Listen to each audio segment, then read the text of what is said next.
Hello and welcome to the first ever behind the screen DM chat with me, the DM, Rich.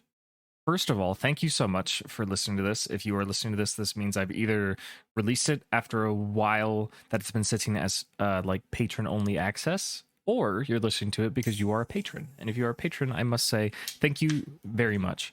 We didn't have a crazy amount of upfront costs at the start of the podcast. Our RSS host fee was something that was optional, but I really wanted taken care of because we have a website that just distributes it to all sorts of different websites like on our behalf, and they have an annual fee of like $100, which isn't that much, but because of the Patreon and being able to do so much more, I've been able to get Christmas gifts for the players. They all got their own dice. That was so cool.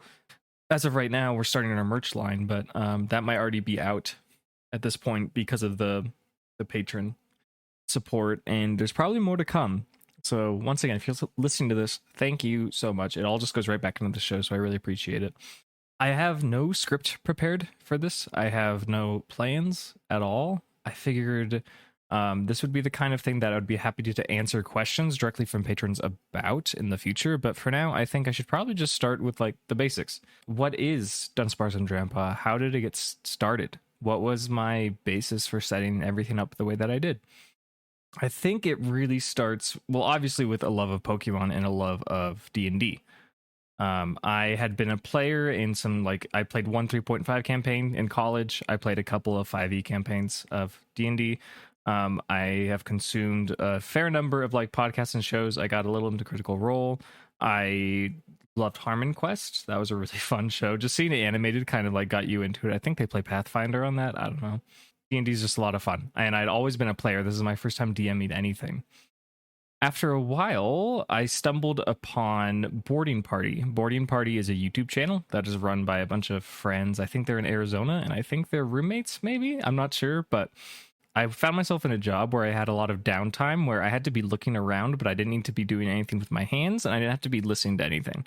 So I would put in my headphones and just listen to stuff. And I found Boarding Party, and I just binged through like the first 60 or so episodes within a matter of months. And it was really inspirational. I thought it was so cool. They're playing their totally own original system. Their characters are interesting and engaging. And I think the number one thing for me with that show is that DM Drew has so many like cool takes on making things original, and like the hybridization of the Pokemon battle system and the D&D battle system. I think he just does it in a super clever and creative way. Really inspirational, truly. There came a point, I want to say it was at the end of 2020, where in the Calyrex Game Corner, which is like our Twitch community, please join if you'd like to. There's invites in the video descriptions, I believe, and definitely in the link tree. We have a Dunsparce and Drampa discussion forum. For all I know, you're already probably a part of that, but just in case you're not, please consider joining. It's a really cool community. Anyways, a group of like 4 or 5 of us, just out of nowhere, one of our members was like, hey, I'm gonna run this one shot that's from Pokemon 5e. You guys want to try it? And me and a few others were like, yes, absolutely. So I hadn't looked into Pokemon 5e at the time yet, but we started playing it, and the one shot we did was Oak's Parcel. We did like 3 or 4 sessions, and then we stopped because the creator requested that everyone stop playing because he had a cease and desist. It's kind of a complicated story, and I'm not the official source on it by any means, but the creator of 5e was issued a cease and desist, not from Nintendo. Everyone assumes it was Nintendo. It was actually Wizards of the Coast. It was the D&D folks. They were saying, hey, you can't do this. In general, creating your own role-playing system and playing it for your own leisure and releasing it in like free content is not illegal. There's not anything wrong with that. However, I think where this guy got in trouble was he was distributing materials to play the game, which is reasonable because he put a lot of work into it and it was really well fleshed out. And he did so that copied the 5e player's handbook style, which a lot of homebrews do. That happens. I don't know the legality of it, but then it also included tons of official artwork from the games and the anime, that being Pokemon, and it just kind of blended them together. And I feel like maybe that's why he got in trouble. I don't know. Regardless, he asked everyone to stop playing the system, so we stopped, which was really sad because we were having a lot of fun. We should talk about that party a little bit. one of our players was a pyromaniac from Lily Cove City, who not Lily Cove, from Lava Ridge, and they had a Torchic named Turbo. One of our players was from the Kalos region, kind of similar to Elodie, kind of in personality and demeanor, maybe a little bit more reserved and like less charismatic. And she had a Cinccino or Minccino, whichever one's the smaller one. I always mix those two up. We had another player, I'm pretty sure. Yes, we had a trainer from Sinnoh who was actually kind of a lot like Gimli. They had an Aeron named Chad.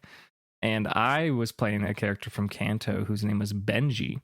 I put a lot of love into his backstory. Basically, he was like the grandson of Koga, who was exiled from the ninja tribe in Kanto because his mother, who is Janen's sister, I believe, was exiled because she had fell in love with a man from Johto. So once that was realized, when Benji was like 10, they kicked him out. And his partner was a Zubat named Fang. I miss them a lot, and I think that there's definitely a possibility that I work them into the Dunsparce and Drampa at some point, just because I think it's such a cool character. I really fell in love with that guy.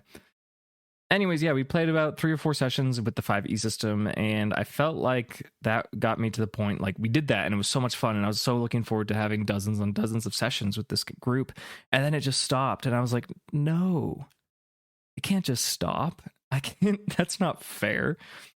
So I started planning. So between that experience that I had playing Pokemon 5e and listening to Boarding Party, I started devising my own thing. I went crazy. I started thinking of plot. I started thinking of ways that I could kind of like take the 5e stat system and more make it fit my needs. Anyone who's played 5e is probably going to notice like a lot, not D&D 5e, but Pokemon 5e that is now defunct and no longer used. They probably noticed that I have a lot of things that are very similar to that format because it's just good. It's just I borrow a lot of things that makes a lot of sense, especially moves and move descriptions. I'll shake up their damage values and stuff and like their DCs and whatnot. But it just makes a lot of sense. Other things like stat generation, I've been taking a lot more on my own initiative.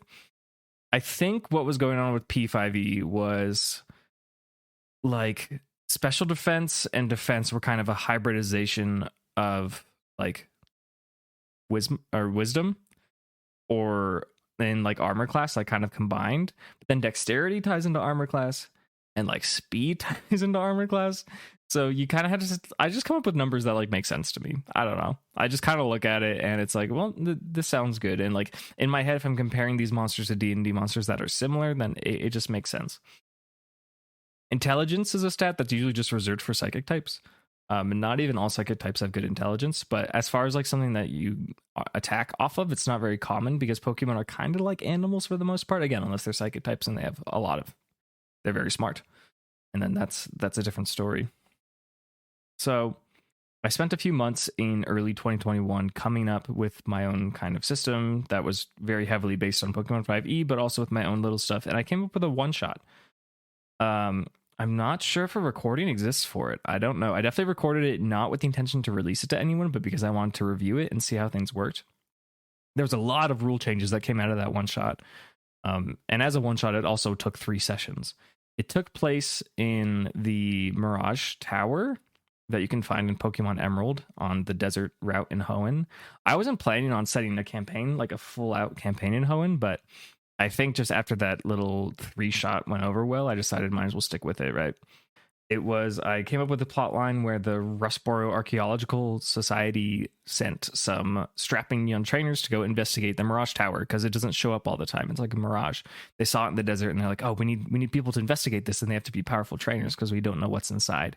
And I came up with a system, or like the plot was basically like the tower was kind of like an oubliette of sorts. It was from far away in the past, like thousands of years in the past, and parts of it were like still alive as if it was functioning thousands of years ago, and then the rest of it was like decrepit ruins, kind of. It was fun. It was cool. And the long story short, the final boss at the top of the tower was a Claydol that was monstrous, and there are a lot of little hints around about there being lots of little like toy, like ball toys, and there was like a little girl's story being told throughout it. I wish I had more specifics on it, but it was a cool little fun 3-shot, and I think it gave me a lot of opportunities to change the rules, and it let our players really get comfortable with what I was going for. I made sure to throw things at them that were not as common for like the Pokemon world, that were a little bit more mature, a little bit more violent, maybe a little bit more serious, right? So after we did that little adventure, I waited a couple weeks to build the story, and here we are. we're in the midst of the campaign. I offered, so I required that the players use pre-builts that I designed to kind of get them involved into the campaign. And the pre-builts that I offered them were all level 5, I believe, which is where they're at, episode 19. That's about what level our players are now. Actually, they finally caught up to that point. And they were all either based on the one-shot characters from Pokemon 5e that I played with Benji, or they were based on Boarding Party. So, in fact, I could even pull that up right now, and I could share with you some of the details about those lost characters, those ancient lost characters. So, so Benji was an option, and Jacob actually played Benji, and Benji had a Golbat. Benji never had a Golbat in the original campaign, but they were level 5. I was like, it sounds about appropriate to get a Golbat. So, for all of our players, everyone has had experience playing a role-playing game like this, except for Jacob. So I don't know if it's because Benji was like a Dex heavy character that led like Jacob to kind of create Schmidt to also be kind of Dex heavy. I'm not sure, but maybe that has something to do with it. Maybe it doesn't. But he chose to play Benji. Also, not surprisingly, CJ chose to play Gray, who was the Aeron trainer in the P5e campaign, but I gave them a Lairon here. That also ties in 100% from Sinnoh, rock types. It turned out really well. The same kind of King Tanker's attitude translated straight from Gray into Gimli. Did someone play? Yeah. So Melissa played the Minccino trainer, Delphi, the Colossian from the one shot that I did with P5e, and they picked a different character. Cindy and Soli, like their archetype is kind of more mage-y. They're a little bit more offensive, where I think Delphi and Minccino were a little bit more supportive. But that was kind of fun to experience that. Connor and Turbo, that was the Lava Ridge trainer with the Torchic, they were not chosen. And then my last 2 characters were from Boarding Party. So one of them was the character CJ from that show, and he has a Totodile. I made it a Croconaw in the one shot. It's a Croconaw by the point that I'm listening to it, but if I'm not going to spoil anything too crazy, but I will spoil their starters and their evolutions if you want to listen to Boarding Party. No one decided to play CJ. And then Phoebe is a character in Boarding Party as well, and they started with the Swinub, and it evolved into a Pilot Swine at a certain point, and Grace chose to play as Phoebe with Nubster, the Pilot Swine. So those are the characters that we did for that one shot, and it was a good time. If it does exist on recording somewhere, I might dig it up and post it, but who knows? It was kind of clunky. There's a lot of moments where we were, making up rules as we went along. We were retconning things. I think we were using full type effectiveness. So you might notice that, like, for example, if you use a ground type move on a Lairon in my version of this game, it only does double damage, not quadruple. I think we were keeping double super effective and double weaknesses, which is, it makes a huge difference in like the D&D context.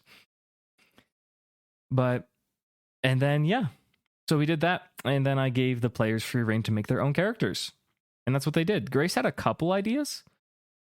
She came to me with this current design for Elodie and Milcery. She also had kind of like a rural kind of country girl with a Mareep. I think that would have been a cool character to investigate. It might be a character that I plug into the show at a certain point just because I thought it was neat. But I think at the end of the day, we thought the fairy type Baker was a really cute idea. I'm pretty sure that Jacob just had the idea for Schmidt just this whole time. I don't think that took much thought. And same with Gimli. CJ gave me the impression that every time he plays D&D, he plays this character. He plays someone who's very strength heavy, who's very short, who has a big beard. And I was like, okay, if that's your comfort zone and you have fun with that, then please, like, by all means. And I'm not sure where Cindy came from. I don't think Melissa had a whole lot of other ideas to pitch, but Cindy was the decision. I am not sure if I revealed to them it would take place in Hoenn or not. I don't think I told the players that they would end up in a situation where they were all in the same place, but they could be from whatever region they wanted to be from, whatever they thought would be more fun to world build. And coincidentally, like, we got to the point where I was thinking, like, Hoenn's a cool place to explore. What if they started not from the starting town, but from like the middle of the map, like Lilycove? And that's kind of where my train of thought went with making the story. I also wanted it to take place in the future from the games, so that it's still familiar to any listeners who have played in the Hoenn region games, but it's novel in the sense it's like 15 years in the future. So I wanted to make a little bit of a distinction there.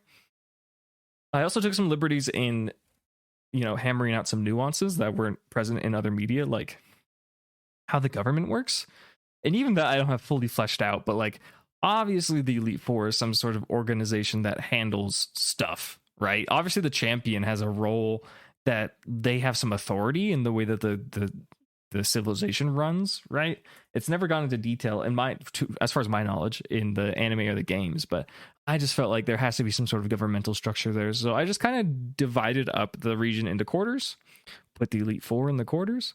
I changed up the Elite Four a little bit too, just for some variety. And then the champion, right? I wanted to make the player character from the games the champion of the region.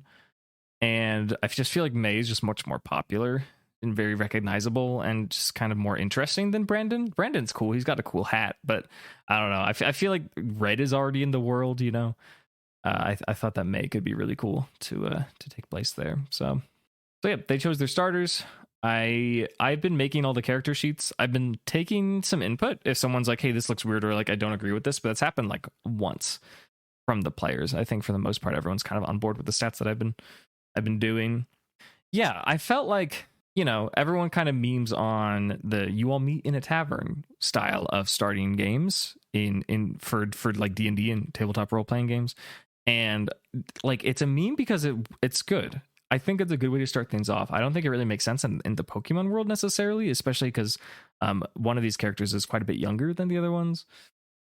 So I wanted to get them into a situation where they didn't have to interact, but they would kind of be forced into interacting at a certain point. And I was like, what could happen?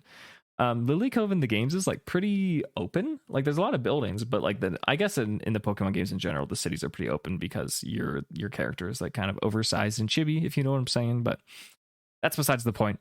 I wanted to fill it with stuff. So I was like, hey, what about like a festival? What about like a summery, beachy kind of festival? So I threw them all into there. And then the question was like, how do I get them united in a task? And I was like, well, maybe if they all brought something that was important to them and they got it stolen. Well, I think it worked. I think it worked out okay. And then that gave me time to kind of, as they were dealing with retrieving their lost items, they could kind of see what it's like to go down a route, right?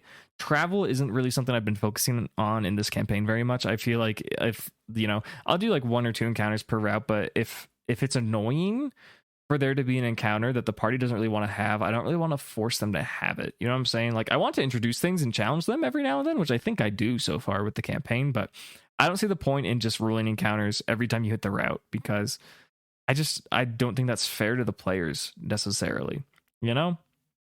If they want to grind, by like all means, they can like seek out encounters. I think that's fine, because that's what you do in Pokemon games anyways, right? You walk on the route, and if you want to catch something new, you go in the grass.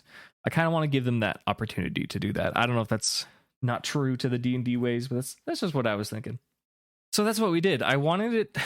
So there's also another trope as far as D&D goes, where it's encouraged to introduce your party to an aspect or something that represents the big bad evil guy as soon as possible, right? Like in the first session, and just to make them feel powerless, so that as they become more powerful throughout the campaign, they actually feel like they can put up a fight. I think that's just kind of game design in general. That's like Mega Man X, right? You start Mega Man X and you plow through this first level, you're like, this is an easy baby game, and then you're forced to lose a fight, right? I think it's kind of similar to that, except I don't really want to make them lose, because it's not a video game and the stakes are higher. So I want to introduce an ominous new organization where the players could only recognize initials, an acronym that describes the organization. There were a lot of good theories that floated around, and at this point, now that I'm recording this, the name of the organization has been revealed. So I will say it. Spoilers if you don't know what it is, but it is Neo Rocket Galactic. I think, it's a dumb name. The players acknowledge that in our session. It's a pretty dumb name, but I think it's appropriate for the world that we're doing.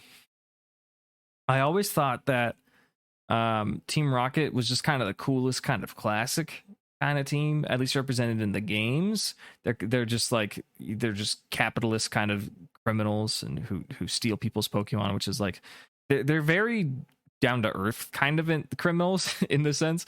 And I wanted to fuse them with Galactic because Galactic is crazy.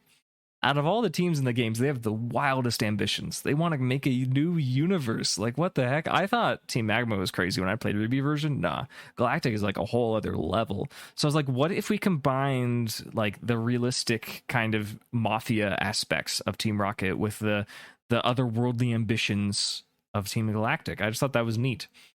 I think there's only been one instance where an evil team in Pokemon has like truly reformed, and that was Plasma, and they called themselves Neo Team Plasma. So I was like, hey, Neo Rocket Galactic. We'll see how it goes. I think I've, a big part with forming the evil team, I had to decide if you listen to anything like Matt Colville related or Matt Mercer related. I had two great DMs, but the name of Matt, that's really weird. They'll always encourage you that, like, when you're making a character, you have to determine what their motivation is. So I was like, cool, I can make an evil team, but what do they want? What do they want to do? So that was like probably the first thing I did. I figured out, what is this evil team doing, bothering the players? Or just like the players are so far kind of just finding themselves in the way of this evil team, but I think more and more they're becoming more connected in ways. In the first session, I wanted them to feel helpless in a situation and for something very bad to happen to one of them, which was Cindy lost her grandparents, right? So I think that's the first little story thread. And then also the thing where they're all on vacation, but oops, you can't go home because the government says that there's been a terrorist attack, right? For my first time DMing, I'm not going to say this was the best way to corral a party together, but I think it serves the purpose. I think it's interesting enough and all the players are engaged enough that it is successful so far. We'll see how it goes. As far as like when they do have random encounters, they just roll a dice, and I have encounter tables for each route. Sometimes I don't have a fully fleshed out encounter table, and I'll just do like 1 through 10, and I'll just double it. Right? I just think of Pokemon that I think would make sense being there, and you might have noticed that I don't restrict it to Gen 3. The first caught encounter was Goomy. I wanted a cool little reward for rolling a 20 on the first route. I do the 20 roll on every route is something kind of significant. And lo and behold, the first encounter was a 20 and Cindy caught it. So that's super cool. I love Cookie. And the story of like catching Cookie is really neat for Cindy's character as well. So that's just kind of what I've been doing for every route. It's just classic D&D encounter table. Of course, I consider what's on the route in the games, but I also want to give a lot more variety because I don't want it to just be like, oh, you're in the grassland, there's going to be Oddish. Like, I want there to be some more interesting situations. So that's what we've been doing. I am certainly wholeheartedly stealing Boarding Party's gym kind of way to do it. I know that there's been other role-playing groups that do gyms kind of in a group style, and I might do that for like 1 or 2 gyms just because I think that might be interesting. But in general, I'm straight ripping off Boarding Party. It's like a small personal challenge that's a lot more battle focused because at least for Dunsparce and Drampa, the most of the campaign isn't particularly battle focused. It's more story and like exploration kind of stuff. There's occasional little boss battles, but it's not constant encounters like it is in a gym. So the focus is kind of on the strategy and the tactics of doing that. Yeah, no secret. I've stolen that from Boarding Party for sure. Because in Pokemon media, it's like so many characters aren't trainers, right? There's so many people that like live with Pokemon or maybe don't and just have other normal ass like adult kind of lives. And I wanted that to be potentially an option for the players because like the way that the stuff that they're getting into, they're gonna have to do battles, especially if they want to get their gym badges, but like not everyone is the player character in the Pokemon games. Obviously everyone everyone at the table is a player character for our party, but what I'm trying to say is that like it's different than the video games. I want to make it more like closer to the D&D side of things. This has been a pretty good ramble. I wouldn't mind doing one of these every now and then. Please submit questions to me. There should be a question form. It's like one of the first posts on the Patreon is like, ask questions to people. Please, if you're listening to this, ask me something. I would love to answer it. I am happy to just kind of ramble about my process and do that in little bite-sized chunks every now and then for this bonus content, but I would love to directly answer what you are wondering about. I guess that's all I have to say. Thank you so much for listening. I'll do another one of these soon. Hopefully after I get some questions in. I would love to get some more of these done. I'd like to do this regularly, like, a couple of months or so. We'll see how it goes. But again, thank you for your support. And I guess I'll talk to you another time. Thank you.